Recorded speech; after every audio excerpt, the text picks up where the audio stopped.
You're listening to Meet the Wedding Suppliers, a wedding planning podcast that introduces those planning a wedding to the creatives that turn wedding day dreams into wedding day reality. My name is Philip Smith. I'm an award-winning wedding videographer, and over the past 7 years, I've worked alongside some of the very best suppliers in the wedding business.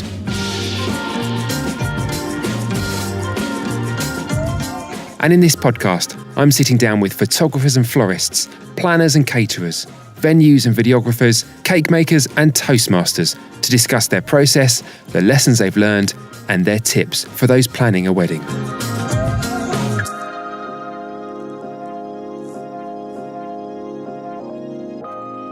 One of the most important decisions a couple can make when planning their wedding is the venue. There are 1,000,001 places you can get married now, stately homes and manor houses to Tudor barns and teepees in a faraway field. But without the venue, literally nothing else can happen.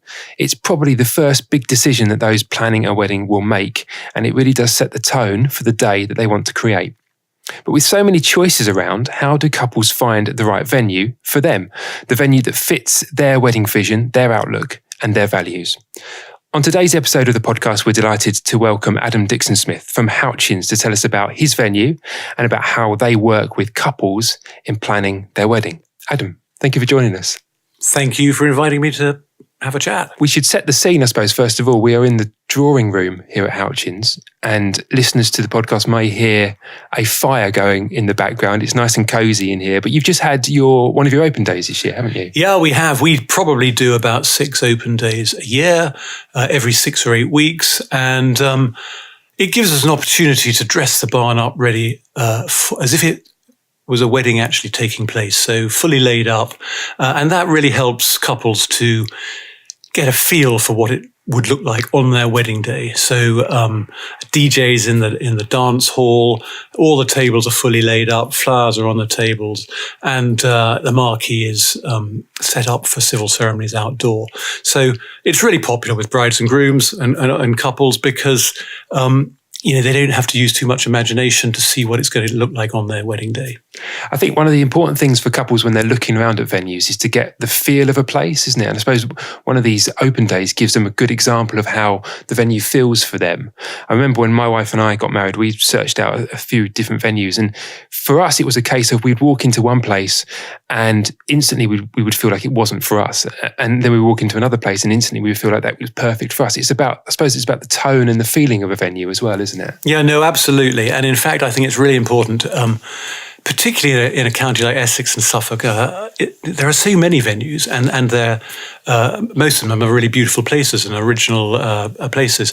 And I think actually the feel comes from the team of staff that work in the venue and the kind of welcoming atmosphere that they give off. And one of the things that we concentrate on really hard at Houchins is making sure that the service we deliver to couples is absolutely first rate. And I'm really lucky to have a great team working with me. And they are determined to make every single wedding as good as it possibly can be for the couple involved. For me, that is the key thing because, as I say, there are hundreds of beautiful venues. The difference is, how much do the team care and what they do to make your day completely spectacular. To be fair, that's one of the things I've always admired when I've worked here, and I always love coming here. But one of the things I do, and I have noticed in the past, is, as you were saying, the dedication that your team have towards the couples that they work with. Now, I've worked at 1,000,001 different venues, and sometimes some of the bigger venues, as part of a group or a chain, you tend to find, I feel, that the couples are kind of lost in the system a little bit and it just becomes another wedding. But what I always find here is that your team in particular have got a complete dedication to making that couple's day as best as it can be. And I think it's really wonderful to have a small team around you who are all dedicated in the same way like that. Well, I think that, Phil, is because we're not a corporate kind of business. This is a family farm. I was brought up in the house, and we run a small wedding business. That's what we are. We try and keep everything pretty personal, and that's why it is what it is. Yeah. So tell us about the history of the place then. The farmhouse here is 15th century, is that correct? Yeah, I think so, yeah. It's got quite an interesting history, and I could get really boring about the history if you wanted me to, probably take too long. It was built in about between 1623 and 1628. It was on the estate of a Puritan general in the Civil War, actually called Sir John Honeywood, and so it's got quite an interesting history because back then, at the start of the Civil War, it was probably a fairly new house and reasonably significant. It was always rumoured to have been used as a staging post for the Roundheads in the Second Siege of Colchester, which happened in the 1640s. So we always like to think that perhaps Oliver Cromwell visited, or who knows? But it definitely was used as a staging post, a kind of HQ for the Roundheads in that siege. So that's one interesting bit of history. More interestingly, I think, or is in the 1920s, the house was rented for a short period by a film star. Probably the equivalent of Angelina Jolie, a woman called Tallulah Bankhead. And she rented the house for about 8 months, I think, in the mid-20s when she had to make herself scarce from her West End career. And I would just suggest that if you want to find out why she had to make herself scarce, you Google it. But that's another slightly interesting story. Yeah. In 1952, my grandfather bought the farm. My father moved in about 1958, and we have been here ever since. Wow, so you were brought up in the house, were you? Yeah, I was brought up in the house and have many happy memories, which is, it goes back to that family thing, really, and trying to create happy memories for everybody who comes here. But I have many happy memories of growing up here. And the only thing I always say to people is, the house is much nicer now than it was when we were living in it 30, 40 years ago. But it's the same house, essentially. It's such an impressive farmhouse. I always enjoy the drive from the main road coming up, and as you turn the corner, it appears, and from the front it looks like a very tall but thin building, but it's really quite grand and impressive. And I always love to drive down here as you see the farmhouse in the distance like that. It's an extraordinary house, and I can't quite believe they certainly wouldn't have got planning permission to build something like this if they tried it now. But it's a house with a cellar, and then 3 stories, and then another story above it in the roof.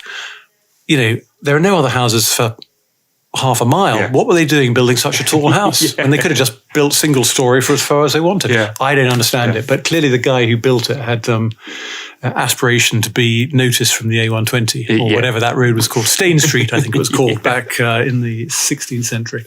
So how did you turn it into a wedding venue? What's the story there then? Well, I'd been running weddings in quite a small way at another venue called Dove Barn in Suffolk, which is where I live.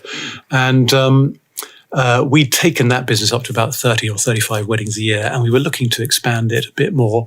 And I was looking at all the options. And obviously Houchins was sitting here still being farmed. But when I looked at it, I thought it represented a fantastic opportunity to develop as a wedding venue. Obviously, we had the accommodation, which is what a lot of people like and want. But the barns that we converted into the venue, they weren't listed, which meant that we could design really what I thought was going to be the perfect wedding venue for between 100 and 150 people.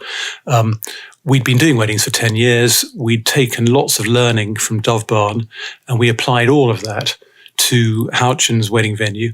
And that's given us a chance to make sure that it works both for the bride and groom and the guests, but it also works for the team managing it in terms of the kitchens, toilets, and all of that kind of stuff, and the flow of the day. So we were lucky that when we came to do Houchins, we already had a fairly good idea of what made a great wedding and a great wedding day. And we just really applied all of that learning to creating the wedding venue here. What I love about this place as well is the grain barn over the way is where traditionally the reception is held. For those who have not been here yet, and it's strange because it's encased in metal and concrete, really, isn't it? And it's the juxtaposition between there and the farmhouse over here, the traditional farmhouse, a farm structure. What I like is the juxtaposition between the two. I always feel like with the grain store, it's kind of like it symbolises the work and the industry that place used to have. Yeah. And over here is the traditional farmhouse. It's almost, it is like the traditional and the modernity really combined together, really, isn't it? Yeah. Well, I think probably that was what appealed to my grandfather all those years ago, is that it's a very good farm, but it also had a lovely old house on it. One of the funny things was actually when he bought it, he always tells me it was going cheap because the main barn had been burnt down, and hence the more utilitarian barns that we now find at Houchins are a result of my grandfather trying to save a few pennies. And so we've turned a 1950s concrete and corrugated shed into a kind of post-modern, post-industrial wedding venue, and it works really well and is pretty unique because of it. But the original timber frame barn, I believe, was burnt down in the 1920s. Right. But it's got soul over there as well. We were just talking just a minute before we started recording about the fire that you've got over there. And I've shot weddings here in the winter when the fire's been roaring. But when you really get it going, it's fantastic. Yeah, well, I mean, it does. It throws out a lot of heat, which is important. I mean, it's not that important because we have the whole barn underfloor heated with actually a very green water source heat pump. So actually we have the heating of the barn is completely carbon neutral and very environmentally friendly. But we put the lovely big fireplace in mainly as a feature. And, barns are barns, but if you can put an enormous sort of Scandinavian style fireplace in there, it just, as you say, makes it warm and cozy and that kind of thing. It is. It's atmospheric as well, and it's great. I always enjoy filming in there when in the summer the light comes through the windows at the top and casts all these shadows everywhere, and it looks fantastic. And then in the winter it's warm and homely and very atmospheric, as I said. And it's a great space to be over there. So the philosophy of Houchins? How would you describe for couples who are interested in the venue? How would you describe the philosophy of the venue and of the team that you work with? Well, I think I think everybody appreciates just what an important day your wedding day is. I think as an observation, it's about making sure that the couple get the day that they want.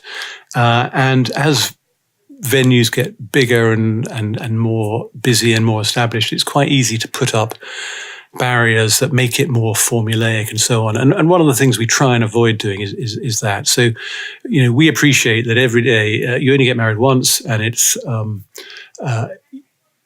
something that's got to be personal to you, and hopefully, form fantastic memories for the rest of your life. And I think that's all venues say they do that. Lots of them do it really well. It's kind of what we hang our hat on, and hopefully we do it well as well. And what's the process for couples when they contact about seeing the venue? You do open days as we've just discussed, but couples can come around and see the venue. And then what's the deal after that? Once they've booked, are they assigned a wedding planner? How do you work here? Yeah. Okay. Well, no. Generally most people inquire originally via digital media, I guess, the internet, either a wedding portal or our own website or whatever. And then we send out an information pack and hopefully encourage people to come along and visit. And we are very happy to show couples around one-on-one. If they don't want to come to an open day, we probably show 4 or 5 couples a week around the venue over the weekend and sometimes midweek in the evenings.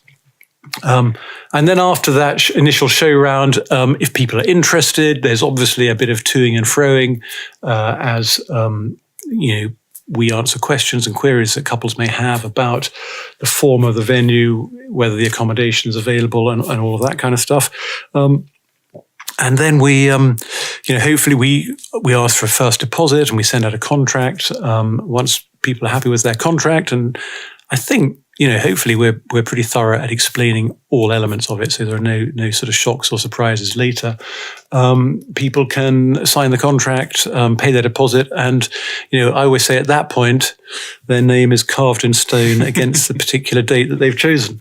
And then from there, we are happy to let couples get on with it. What we tend to always have is a first planning meeting that normally takes place 3 or 4 weeks after the deposit's been paid.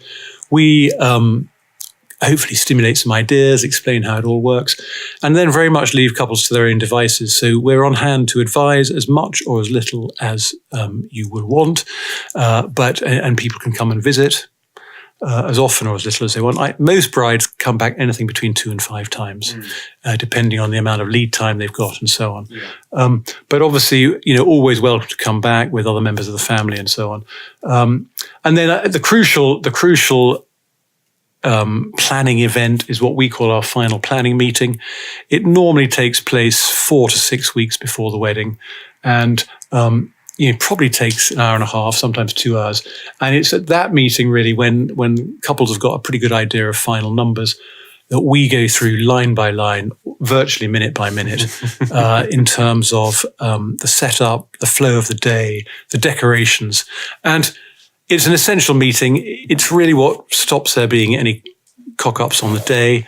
After that meeting, I'm always, as I say, 99% certain that everything's going to run like clockwork. So that's a crucial meeting that takes place, as I say, sort of 5 or 6 weeks before the wedding. I think for those who listen to this who are planning a wedding, those are I always tend to find when I talk to couples that I work with, I tend to sit down around about a month before the wedding. And by that point, give or take, they've got everything planned, timed, they know what's happening.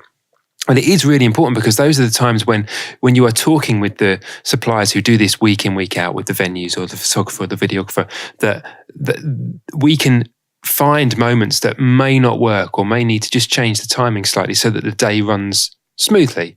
And I suppose that's really important for a venue as well, because you've got lots of other things that are planned around that wedding. For instance, the catering. The chef needs to deliver at a certain time, doesn't he? So that you work back from there. When's the service going to be, etc. When's the bride getting in the dress? All those sorts of things. It works backwards from that point almost, doesn't it? Yeah, no, absolutely. On the day, the caterers are key people. Yeah. And that's why here we have 3 recommended caterers, and they all work here very, very regularly. And they can, but they're key. But there are a lot of moving parts on a wedding day. Lots of different suppliers, and to a certain extent, the bride and the groom are the lead actor and lead actress, but the conductor really has to be the event manager to make sure that the drinks are served on time, the food is at the right time, the mic is switched on for the speeches at the right time, the DJ's arrived and set up. There are a lot of moving parts, lots of different suppliers, and one of the things I always say to people, because a lot of people come in and they say, I'd like a really relaxed wedding. We just want to have a nice romantic ceremony and then a chilled out reception and do a bit of dancing in the evening. And we're laid back kind of people. And I always say, love that sort of atmosphere. But actually the most laid back weddings normally have had the most planning involved to make them appear relaxed. There's no shortcut really to the planning of a wedding, and that's really what the team is here to facilitate for our couples. But if you just think, let's be relaxed and wing it, things go wrong. The way you described the wedding planner as the conductor, I think that's fantastic. I like that. I always say to couples as well, to me, it's like when I go and see the bride in the morning or the groom in the morning, it's like being backstage with the band. You are there with the stars of the show. And particularly here at Houchins, you can look out of the window and you can see the guests arrive, and you're kind of in the room with the bride as she's seeing all her guests arrive, and that's quite exciting. But the bride gets ready here the majority of the time, doesn't it? Yeah, no, absolutely. We have a dressing room in the house for the bride, and really actually the bridal entourage, which seems to be getting bigger and bigger year on year. So when we started, we used to think, maybe the bride will come with a maid of honor and her mother. It's quite often 6 or 7 people now, and so we've upgraded the dressing room area. I think there are 6 kind of makeup stations. So if you've got hair, makeup, and everything else going on, and a couple of bottles of Prosecco just to calm the nerves, then we're set up for really 6 or 7 people all getting ready here in the morning. Fantastic. The majority of the time you've got a marquee set up and the ceremonies are outside. I suppose there might be some couples listening to this who are worried about weather. What's the fallback? I mean, you obviously have a fallback position to go into in the case of bad weather. What's the deal there? What's your planning? Well, I mean, we have. At Houchins, there are 3 different areas that have been authorised to hold civil ceremonies. So we do small civil ceremonies for up to about 25 people in the house, in the farmhouse, in the drawing room where we're sitting. Then we've got the outdoor gazebo that is linked to a marquee that is fully covered, which means that actually in the summer we can do 99% of our weddings outdoors. And then the old foundry, the dance barn in the main wedding venue barn is where we do winter ceremonies. So we can seat up to 100, 105 comfortably in there. outside under the marquee, we can go up to 140. And obviously in the house, we can do smaller weddings. Yeah. So we've got all the bases covered. Interestingly, it's the registrars who ultimately have the responsibility for deciding where the ceremony will take place. It doesn't stay with the bride and groom or indeed the venue. It's a registrar who decides if the weather's bad that it has to move inside. The only good thing is I can say that in 5 years of doing weddings here, I think we've moved 2 weddings inside. Wow. So you've been doing weddings here for 5 years. Can you remember the first wedding that took place here? Yes, I can, because what was really interesting was that the couple came and looked round when the venue was a building site in about probably May of 2014. And half the barn wasn't even built. And the guy was a builder himself. He said, he looked at the plans. He said, I think it'll get done by then. So they booked it. And that was fantastic for us because once we had one booking and it was in 2014, we knew we had to get it finished. Yeah. And that gave us all the encouragement to get it done on time. And we had it ready on the 1st of December and their wedding was on the 17th, I think. Wow. So it was perfectly timed. Yeah, because I was kind of curious as to how you would book weddings while still almost building half of the venue. But it's having the trust from the couple, isn't it, that this is going to get done and finished, and we're going to get it all sorted and ready to go. In those 5 years, you've won a few awards, haven't you, recently? Yeah, we have, which is always great. I mean, it's really reassuring. We work hard at it. We hope we're doing it right. And then to win Essex Boutique Wedding Venue of the Year, I think in 2016 and in 2019, is a real pat on the back. And I think it reflects fantastically on the team and the effort that they all put in. I mean, it is a lovely venue. We know that. But as I said, it's also, it's a pat on the back for everybody who worked so hard at making it a great success for all the couples who come here. And what do you think couples? Why do you think the venue is so unique for couples? What do you think it offers for couples that come and look around here? What do you think they take from it? Do you think? Well, I think that's really hard. I think you'd have to ask them, to be honest. But it is. It's certainly unique in the sense that we have converted a 1950s agricultural building as opposed to a beautiful timber-framed barn. It just so happens that in Essex, there are lots of beautiful timber-framed barns, listed buildings, stately homes, Grade 1 listed castles, and so on. We're not. We are as I say, a 1950s farm shed that's been converted and converted well. I think that's just quite on trend at the moment. I think people like the kind of post-industrial feel and the fact that it's a little bit different. Yeah, it's the marriage of as we talked about earlier, the marriage of the traditional and the modern. It's the mix of two, and I think those two elements give something quite unique to a wedding because it caters for all people, all tastes, doesn't it? I think if couples are obviously it's very important for couples to plan their day around their tastes and the tone that they want to create. But also, many people are aware that they have to maybe be sympathetic to what parents want. Grandparents are going to be there, that sort of thing. And it's a sort of venue it offers both, doesn't it? Because I think so. And that's why our strapline is Heritage Made Modern. We have a modern barn venue, and we have a Grade 2-star listed kind of farmhouse. And there's something for everyone really here.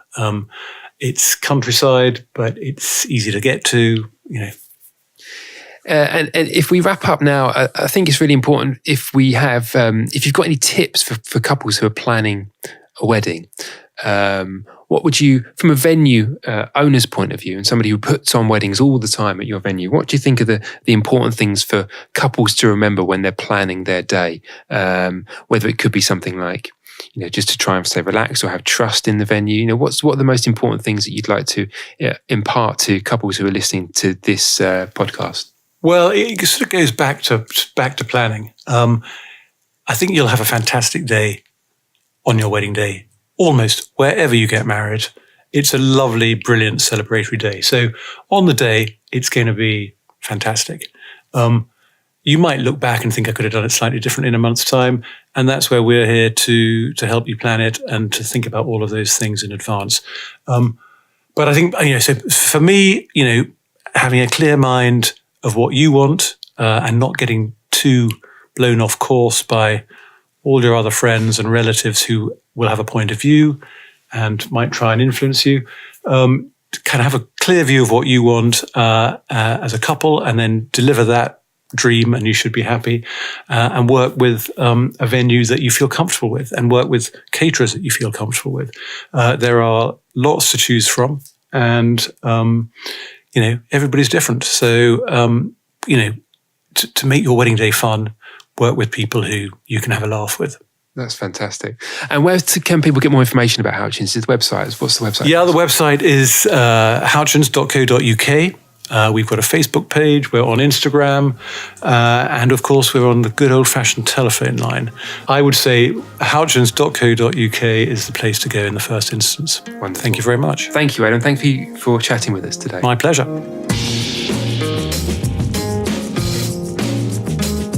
Thank you for listening to Meet the Wedding Suppliers. For more episodes, free resources, tips, and show notes, head over to our website at meettheweddingsuppliers.co.uk. My name is Philip Smith, and you can view some of my wedding films over at philipsmithvisuals.co.uk. And if you've loved the Meet the Wedding Suppliers podcast, we'd love for you to subscribe, rate, and give an honest review over on iTunes or your podcast provider. Until next time, thanks very much for listening.